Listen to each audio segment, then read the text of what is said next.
que parte con la Revolución Francesa. Ya estamos llegando al fin de esta materia.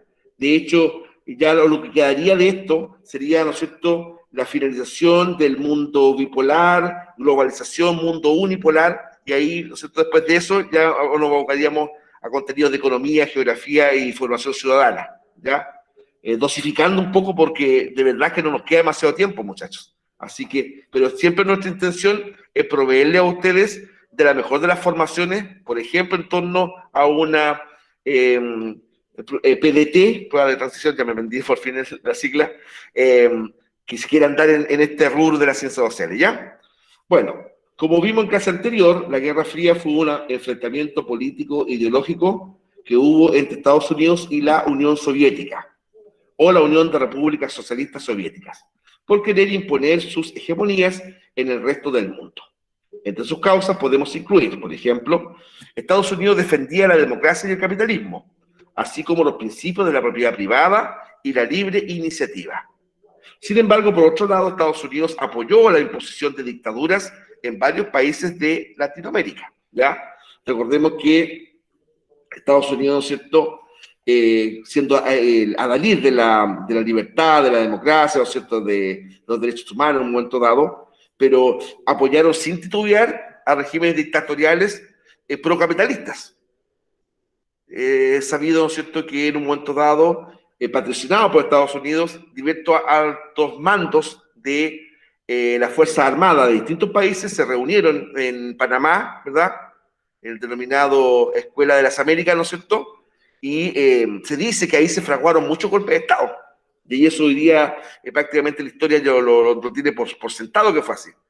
Entonces, ahora, después Estados Unidos hizo una revisión de su política, fíjense, y este apoyo inicial a estas dictaduras fue retirado, y después, por ejemplo, en el caso del régimen militar chileno, de Estados Unidos incluso hasta financió o envió recursos para la campaña del no, Estados Unidos.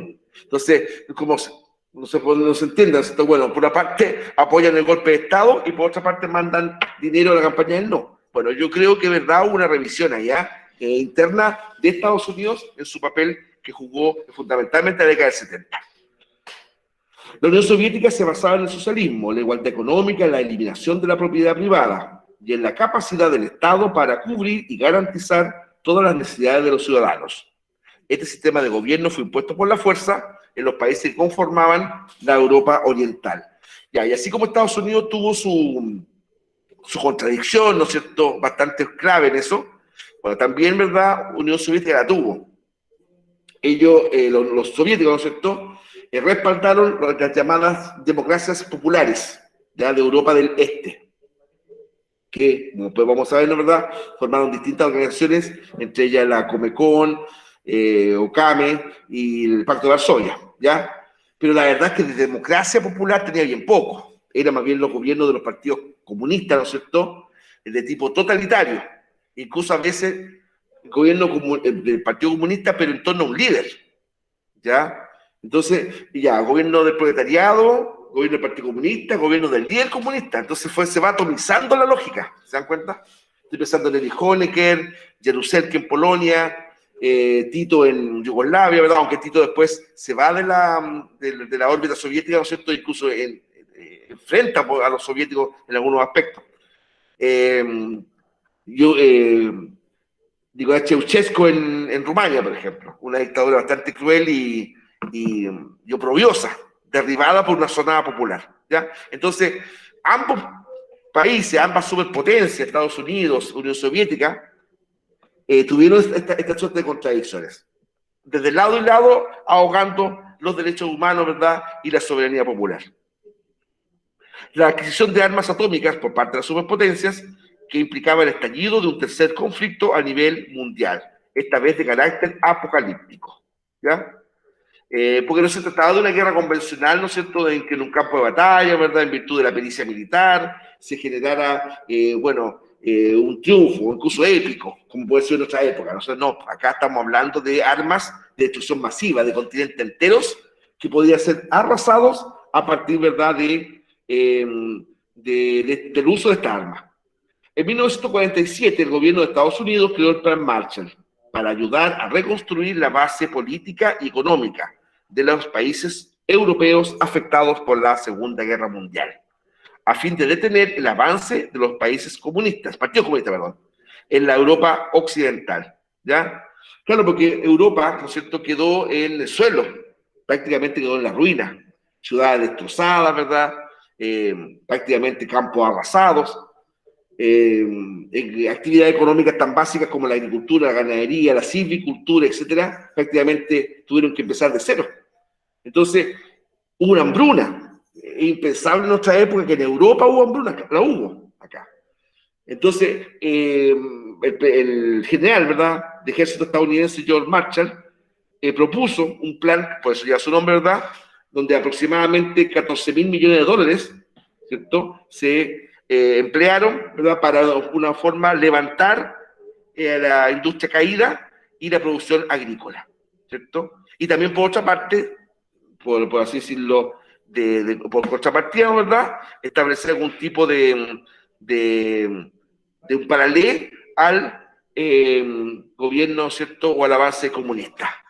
Muchachos, hoy día no estoy en mi día, se me está apagando el computador. Permiso, un segundito. Me está apagando el compo, disculpen. Ya, lo artesanal. ¿Ya?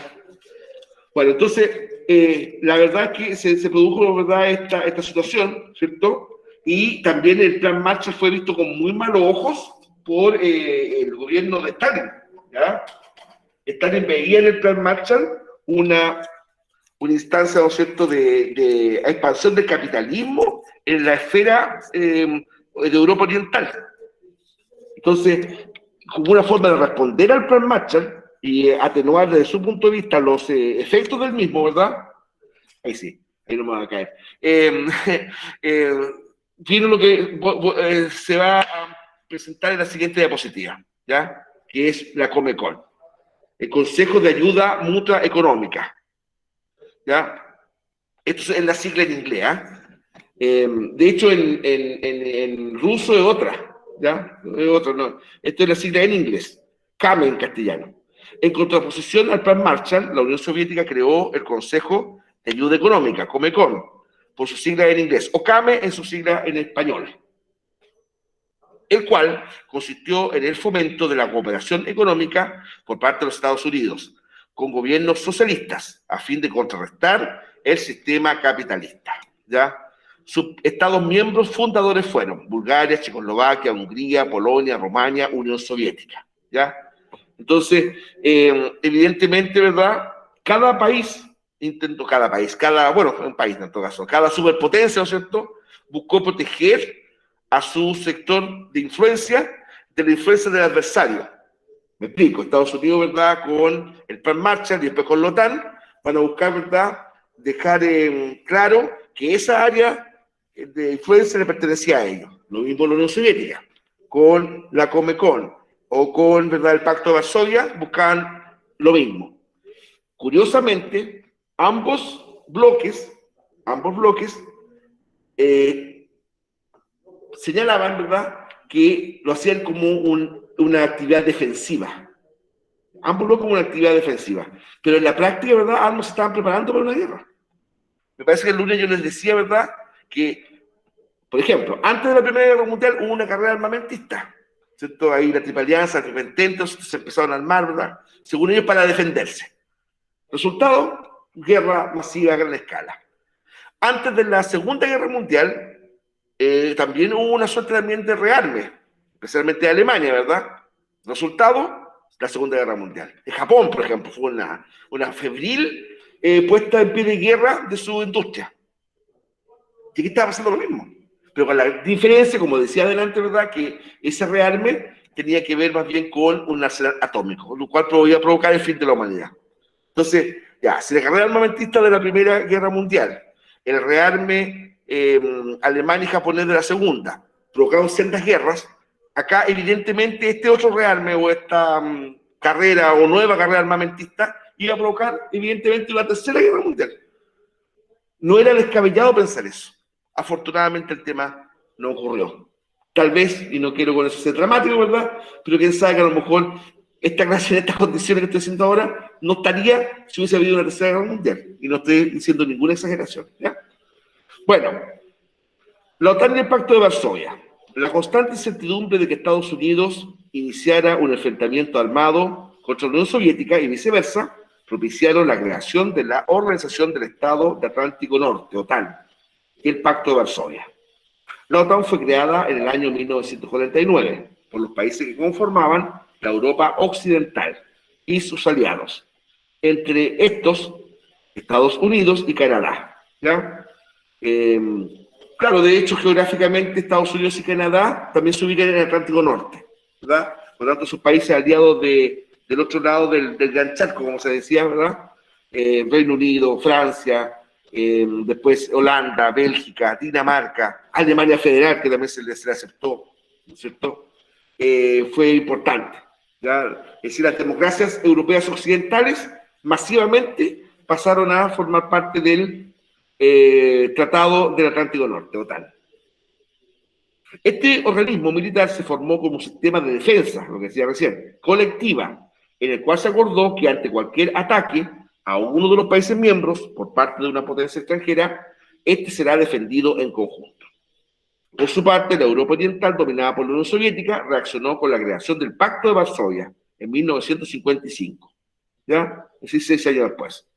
Un acuerdo militar que reforzaba la homogeneidad política que existía entre estos países y contrarrestaba las amenazas ejercidas por la OTAN. O sea, amenazas que ellos sentían que eran, ¿ya? Que se sentían amenazados por esta estructura creada por Estados Unidos.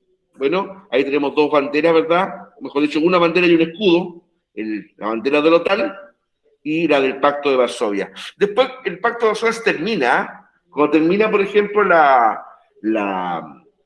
el tema de la Guerra Fría, cae el muro de Berlín y se acaba la Unión Soviética, ¿verdad? Obviamente el Pacto de Varsovia también cesó, ¿no es cierto? Pero la OTAN no, la OTAN siguió un tiempo. Incluso me parece que en la actualidad, aunque sea nominalmente, la OTAN todavía existe, ¿ya? Aunque la verdad es que ya no tiene peso porque la OTAN fue creada en torno, ¿verdad?, a la Guerra Fría. Y ya no, al no haber Guerra Fría ya no tenía mucho tema, mucho elemento que considerar, ¿ya? Bueno, la carrera espacial en ese sentido, ¿verdad? Y carrera armamentista es parte de un todo, ¿ya? Un parte de un todo. Se iba generando, ¿cierto?, una suerte de rivalidad tecnológica, política, militar, que como que el mundo les quedó chico. Yo lo estoy diciendo, el mundo les quedó chico. Había que buscar, por así decirlo, otra esfera, otros campos de batalla, o otros lugares de medir fuerzas. Y ahí viene el tema espacial. En el video, ¿cierto? Esa parte está bastante bien. Bueno, es que esta propuesta, digamos, de la historia, ¿verdad?, con imágenes, muy buena. Yo, de verdad, me gusta bastante. Y más que entretenida, dinámica. Va colocando los iconos, ¿no es cierto? El Sputnik, ¿no es cierto? Después el Explorer, 57 el Sputnik, el 58 el Explorer, el Sputnik soviético, el Explorer estadounidense, ¿verdad? No menciona así al tema de Laika, el primer ser vivo que sale del espacio, que fallece lamentablemente. Sí, Yuri Gagarin, ¿ya? ¿No es cierto? A ver, ¿cuál fue la proeza de Yuri Gagarin o Gagarin? Ya la Tierra, ¿verdad? ¿Verdad? Etcétera, Sudamérica, etcétera. Ya, bueno. Y él circunvaló a la Tierra en forma externa. ¿Ya? La primera vuelta a la Tierra de manera humana, artificial, la hizo este señor, Yuri Gagarin. ¿Ya?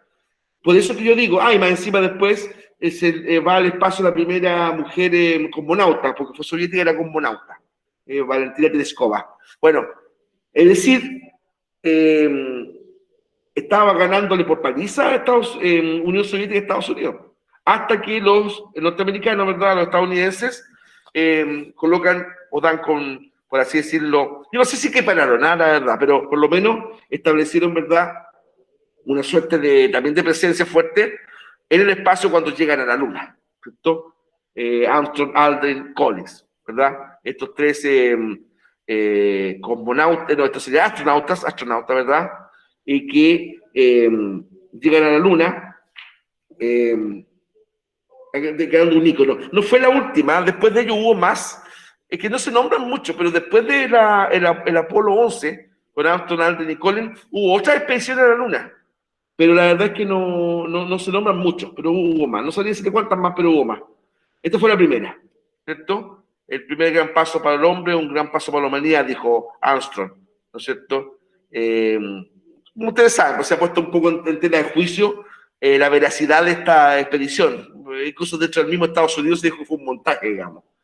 Alguien creyó descubrir huellas de tractor en el piso lunar, ¿verdad? Las sombras que no coinciden, ¿no es cierto? O que se pensó que no coincidían la bandera de Estados Unidos, que en un momento se ve como flameando, en circunstancias que no podía flamear, porque en la Luna no hay viento, por lo tanto, ¿cómo podría flamear? Bueno, pero independiente de eso, que no pasaron de esas conjeturas, sí fue un golpe estratégico, tecnológico y militar muy importante desde el punto de vista estadounidense. Y después, ¿verdad?, la masificación de los misiles. Y ojo, no solamente después la superpotencia tuvieron una arsenal nuclear. Incluso países que tenían, por ejemplo, sendos problemas sociales, como la India, como Pakistán sí, bueno, China, se hicieron de bombas atómicas, por ejemplo. Después los ensayos nucleares de Francia, ¿ya? En el famoso atolón de Mururoa, ¿ya? Que generó aquí en Chile, yo me acuerdo, década del 90, sendas protestas, ¿verdad? A nivel, ¿no es cierto?, escolar, ¿verdad? Que se alegaba en contra de esos, por así decirlo, ensayos nucleares, aquí en el atolón de Mururoa, ¿cierto? Bueno, es decir, la proliferación de estas armas, de arsenal nuclear y todo eso, demostraron el grado de bestialidad que podía llegar un poco la tecnología armamentista mundial, ¿cierto? O sea, prepararse para acabar con el rival, con el adversario, ¿cierto? Pero a costa a lo mejor de tu propia vida, porque eso era en el fondo, ¿ya? En mi enseñanza media, ya por la lejana década del 80, yo salí del colegio del 85, y yo me acuerdo que en mi cuarto medio, puede ser mito o realidad, se decía, ¿no es cierto?, que hacia Chile estaban apuntando 3 misiles. No me acuerdo, claramente. Un misil se apuntando hacia Santiago, otro a Antofagasta y otro a la zona de Coyhaique, para aniquilar Chile, porque como el régimen militar, ¿verdad?, era contrario a la Unión Soviética, ¿no es cierto?, no iban a pulverizar, ¿no es cierto?, a misiles. Puede ser hasta una falsedad en todo caso. Pero se decía, ¿cierto? Muchas canciones, películas, ¿verdad?, desarrollaron el tema de apretar el botón. Apretar el botón. Recuerdo una canción de Queen que hablaba de apretar el botón. ¿Y qué es lo que era ese botón? El botón, ¿verdad?, que activaba los misiles. Entonces, se vivía con esa tensión. Pero después, cuando cae la Unión Soviética, ¿verdad?, se supone que el paso del mundo bipolar a unipolar iba a destensionar. De hecho, se llegó a decir que la historia había terminado, el fin de la historia se llegó a decir.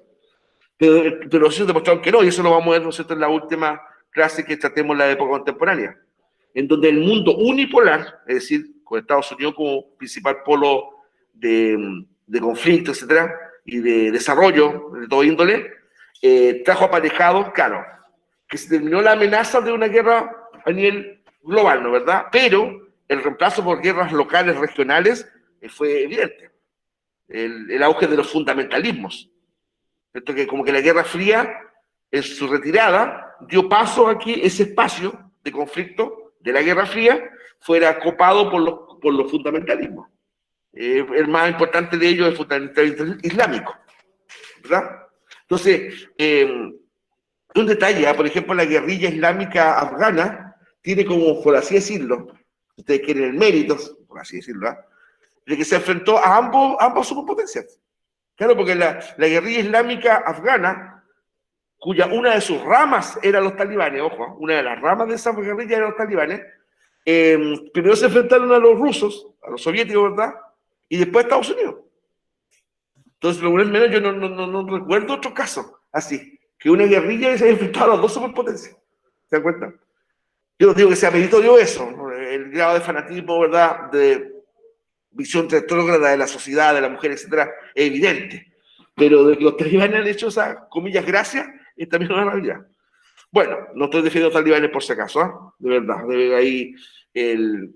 Ahí es un retroceso mundial, diría yo. Mundial, como mundial. Claro, porque, claro, eso afecta a Afganistán, pero una comunidad internacional lo permite que eso ocurra. ¿Ya? Porque es muy discutible este tema de la no intervención, ¿verdad? Porque ¿por qué no se intervenió en otros lados? ¿Cómo se presenció cruzado de brazos que esta gente llegara nuevamente a dominar un país? Con el riesgo que implica a muchos civiles, ese es el problema. ¿Ves? Entonces ese tema de gente huyendo casi colgando un helicóptero, ¿verdad? Como que se pensó que nunca más iba a pasar y pasó con el tema de Afganistán, ¿ya? Bueno, llegamos a la guerra de Corea, ¿verdad? Fue un conflicto bélico que ocurrió en la península de Corea entre 1950 y 1953, donde se enfrentaron la República de Corea o Corea del Sur, apoyada por las Fuerzas Armadas de varios países comandados por Estados Unidos, y la República Popular Democrática de Corea o Corea del Norte, apoyada por la República Popular China o la Unión Soviética. La guerra constituyó uno de los tempranos episodios de la Guerra Fría, acabando con más, ojo, 3 millones de civiles y casi el 15% población del norte muerta. Constituye una de las guerras más sanguinarias de la historia, claro, porque evidentemente esta es una guerra a muerte, ¿no es cierto? Acá Corea del Norte, ¿verdad? Y Corea del Sur, cuando se produce la invasión japonesa, como que hace una tregua, digamos, ideológica para combatir al invasor y enemigo común. Pero después que Japón es derrotado, ¿no es cierto? De hecho, Estados Unidos en un momento dado saca su presencia militar ahí. Se produce el ataque que vino de Corea del Norte. Este señor que está acá, Kim Il-sung, abuelo del actual Kim Jong-un, ¿verdad? Este señor, ¿verdad? Cuya fallecido ya, ¿no es cierto? Cuya gigantografía aparece, eso está al lado de su nieto. Como que al papá se lo salta en todo caso, ¿ah? Hay como que hay una generación en medio que no la colocan, pero bueno. Él fue un líder guerrillero anti-japonés, pero después el líder del Partido Comunista, no, ya no se llama Partido Comunista, se llama el Partido de los Trabajadores, ¿ya? Prácticamente fundó una dinastía, ¿cierto? Mucho más poderoso en un momento dado que ese aspecto monolítica que la de los gobernantes de China, por ejemplo, en donde el poder está más colegiado ahí.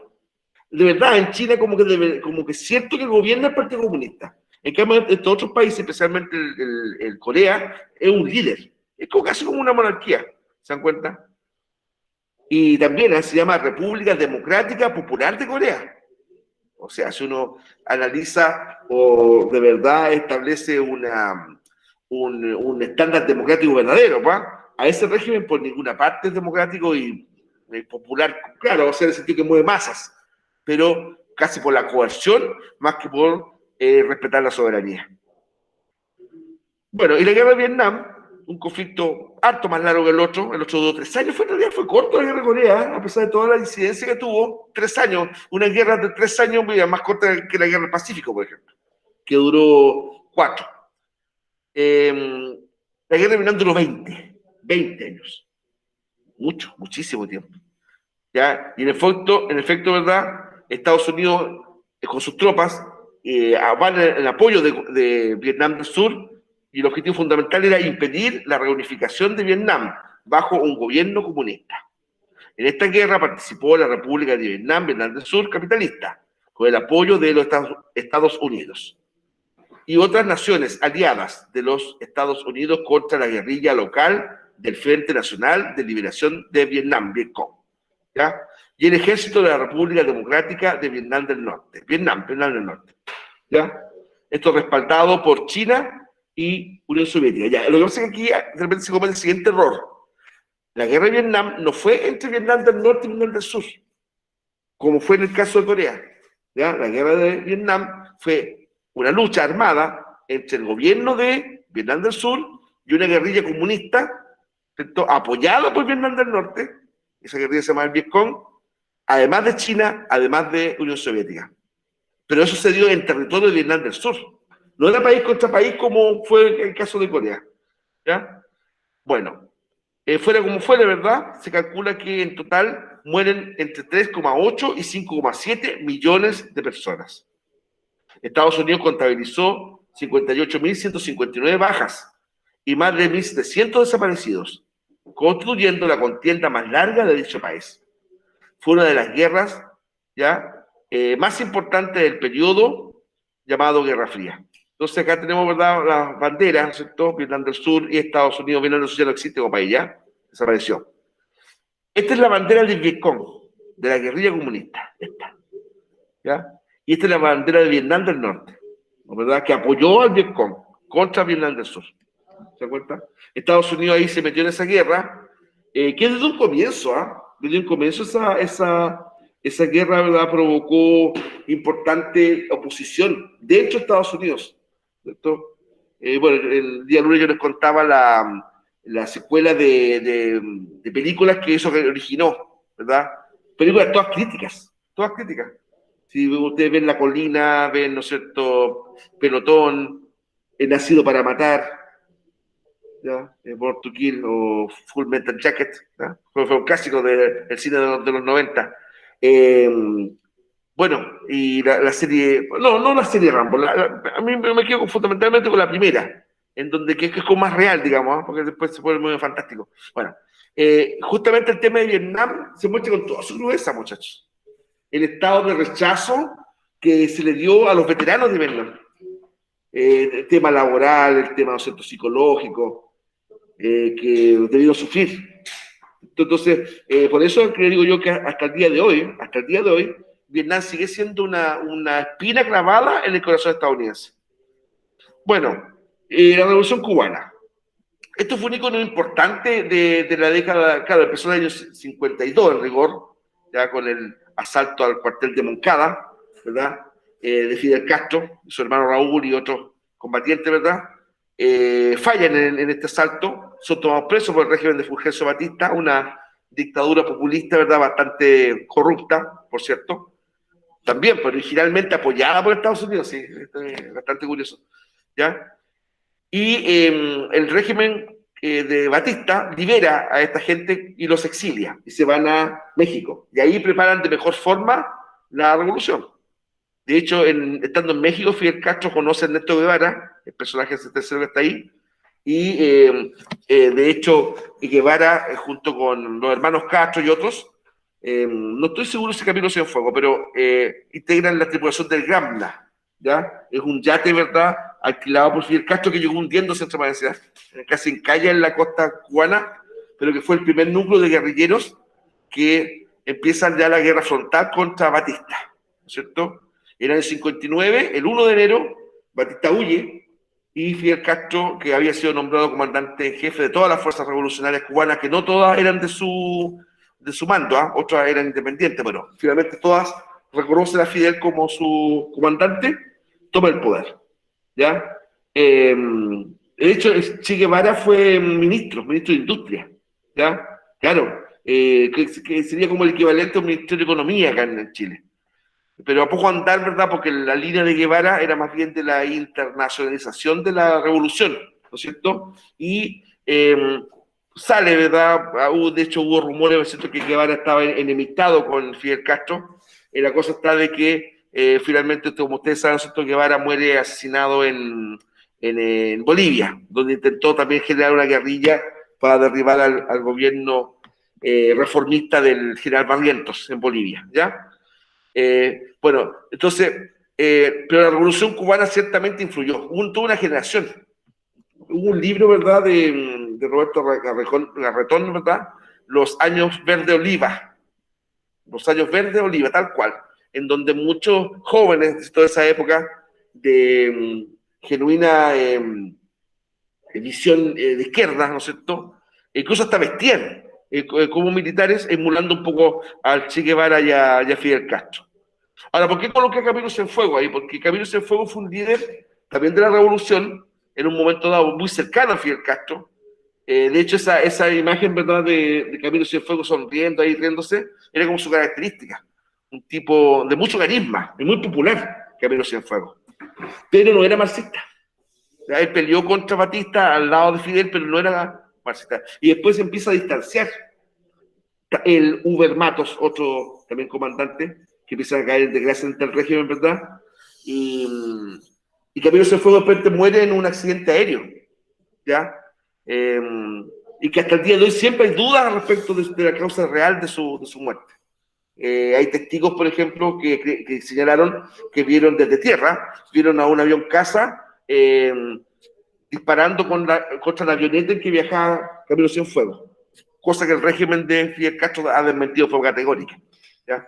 Pero bueno, entonces, el poder, muchachos, generalmente corrompe, pero también divide, ¿ya? El poder, sea grande, sea chico, complica porque la persona que lo ejerce inevitablemente empieza a sentir o a sufrir una metamorfosis de un liderazgo verdadero, sano, correcto, a un endioseamiento, ¿ya? A un endioseamiento, que como que todo lo que piensa, crea o ejecuta, por el hecho de hacerlo esa persona o ese líder, está bien, ¿ya? Y eso a la larga, evidentemente, es la sepultación de la democracia. ¿Te das cuenta? Una característica clave de la democracia, especialmente, es que el líder pueda dar cuenta de su acto, ¿verdad? En cambio, si el líder se las cree saber todas, ¿verdad? Se endiosa, etcétera, se siente superior al resto de sus congéneres, ¿verdad? Evidentemente, la dictadura o un totalitarismo está a la vuelta de la esquina. Si de hecho, ¿no es cierto?, en la etapa previa a cuando Hitler toma el poder en Alemania, era un tipo bastante transversal, dialogante, ¿verdad? No siempre se llevó mal con la izquierda alemana, por ejemplo. No siempre. Pero después no. Después, ¿no es cierto?, adquirió el poder total y se empieza a producir, ¿no es cierto?, ese endiosamiento, ¿verdad? Es decir, creerse Dios. Y es muy dañino, es muy dañino. Y eso ha provocado grandes tragedias. Hitler, Stalin, ¿verdad? Fidel Castro, etc. Bueno, a modo de resumen, durante la Guerra Fría se desataron otros conflictos de gran importancia en la historia contemporánea, ¿ya? Entre estos, la construcción del muro de Berlín, la guerra de Vietnam, la guerra de Afganistán, la revolución cubana y la guerra de Corea, como las más importantes. Uno de los momentos culminantes de la Guerra Fría fue la guerra de Corea, ya dije, años 50-53, cuando el ejército norcoreano de influencia soviética invadió Corea del Sur, quienes contaban con el apoyo militar de Estados Unidos. En el año 53, durante el conflicto, que se firmó el armisticio que mantenía la frontera entre los dos estados coreanos. Este acuerdo inició una etapa pacífica y de equilibrio atómico, ¿ya? Por ejemplo, que todavía no encuentran un icono, ¿verdad? Aunque no, está medio complicado de dibujar, ¿no es cierto? Pero ahí tenemos una ficha, ¿eh? Ahí tenemos el tío Sam, el oso soviético, ¿verdad? La bandera de Estados Unidos y la bandera de Unión Soviética. Miren, disculpe que esto aporte a la pregunta esencial. Ya, supongamos yo me va a costar mucho hacer el tío Sam de ser el oso, ¿no es cierto? Entonces, ¿qué es lo que yo haría? Le saco el tío Sam y le saco el oso. Le saco esta figura, mantengo los iconos de las banderas atrás, o a lo mejor podría colocar aquí el gorrito del tío Sam y el gorrito del oso y el mundo. Y también con eso estoy señalando, ¿verdad? Y estoy haciendo una ficha bastante interesante sobre la Guerra Fría, ¿eh? Es cosa de ingeniarse, sí. Si no hay por qué, ¿verdad?, pisarse uno los cordones del zapato. Bueno. Por ejemplo, la regularización de la relación entre Corea del Sur y Corea del Norte, entre otras cosas, se debió a que Corea del Norte ya no tenía tanto como enemigo Corea del Sur. El foco de su enemistad era Estados Unidos. Entonces, por eso que algo mejoró. De hecho, hace poco hubo una cumbre entre el dictador Kim Jong-un y su par, aunque no dictador, pero gobernante de Corea del Sur. Bueno, la mayor crisis de la posguerra se produjo en el año 62, con motivo de la instalación de bases de misiles soviéticos en Cuba, ante la amenaza que ello suponía para Estados Unidos. El país decretó el bloqueo naval caribeño. Ya, lo que la historia nos dice siempre es que, por reprobable que sea, porque en realidad igual amenazaba la paz mundial, ¿verdad? Pero es que Unión Soviética, ellos primero se sintieron amenazados por los misiles que Estados Unidos instaló en Turquía, apuntándose a Moscú. Entonces, la réplica de Khrushchev fue instalar misiles en Cuba. ¿Se dan cuenta? Entonces, fue la vez que estuvimos más cerca de la hecatombe, en el año 62. Mientras en Chile estábamos próximos, ¿verdad?, al Mundial de Fútbol, ¿verdad? ¿Cierto? El mundo entero estaba sujeto a esa terrible situación que finalmente se estableció, ¿verdad?, un acuerdo. Khrushchev ordena a sus buques retirarse y devolverse a la Unión Soviética, y Kennedy empieza a desmantelar los misiles de Turquía. Bueno, y también a partir de eso, ¿no es cierto?, se estableció el llamado teléfono rojo, que era un teléfono de línea directa entre la Casa Blanca y el Kremlin, ¿verdad? Se dice que a nivel personal interno, que no lo voy a decir mucho, porque tampoco podían aparecer como grandes compadres, ¿verdad? Pero hubo bastante cercanía después personal entre Kennedy y Khrushchev. Alguien llegó a decir las 2K, las famosas 2K, ¿ya? Bueno, ahí termina la Guerra Fría, ¿verdad? Entonces, les dejamos esta pregunta de resolución formativa. Recuerden que muchas de estas preguntas, pero con formato de selección múltiple, ¿verdad?, pueden pasar a prueba mensual. Y les dejamos nuevamente aquí la pregunta esencial. La primera es de contenido, ¿ya? Investigar el significado del concepto mundo bipolar. Mundo bipolar. ¿Ya? En el fondo es explicar cómo, incluso se puede relacionar con lo que hemos hablado, ¿verdad? Pues los dos polos son la superpotencia. ¿Ya? Y después, roleo, ¿ya? Porque por ahí a lo mejor se puede malentender. Considerando los contenidos vistos en clases, confeccione un afiche, confeccione, o sea, hacerlo, ¿ya? En papel, ¿verdad?, en cuaderno, etcétera, que representa el mundo bipolar de la Guerra Fría. No estamos evaluando calidad artística del dibujo, ¿ya? El afiche es pertinente al tema, un 50%, ¿verdad? Pulcritud y limpieza, que no se adviertan borrones o manchas, 30%, y que está abajo, sino que esté terminado, ¿ya? Bueno, ustedes me han preguntado, ¿por eso se pinta o no? Es que de verdad, esta esfera ya como que esa pregunta no tendría mucho asunto. Si usted considera que colorear el afiche le va a dar más fuerza, el concepto va a ser mejor entendido, etcétera, hágalo. O si usted quiere hacer algo como este concepto claro oscuro, ¿verdad? A grafito, perfecto. ¿No? Si el tema no va a poder tema artístico, ¿ya? Pero evidentemente, por supuesto, la idea es que, como ya he recibido muchos ya de los dos cursos que atiendo, ¿cierto?, que sea de verdad algo un aporte a este concepto. Reitero, no se pisen los cordones, ya, no hagan tan algo más complicado. Yo decía delante, miren, lo reitero, este tema de aquí del oso y del tío Sam, yo lo puedo, de supongo que yo no sepa dibujar un oso, yo de parte no sabría, por ejemplo, me costaría mucho. Capaz que haga un conejo en vez de un oso, ¿cierto? Bueno, ya, pues entonces, miren, con los mismos elementos que aparecen acá, miren, ya, lo reitero nuevamente, disculpen la majadería. Le quito esta figura, le quito esta otra, pero conservo puede ser el sombrero del tío Sam y esta bolsa con los dólares. Y acá, el sombrero del oso, ¿verdad? Y podría ser, ¿no es cierto?, la charretera, que es típico de Stalin, ¿verdad? O, por ejemplo, algún tema de la cultura soviética. Y la bandera atrás, y el mundo. Tengo lista la fecha. Y ahí estoy realizando, ¿no es cierto?, también una propuesta, por así decirlo, visual de la Guerra Fría.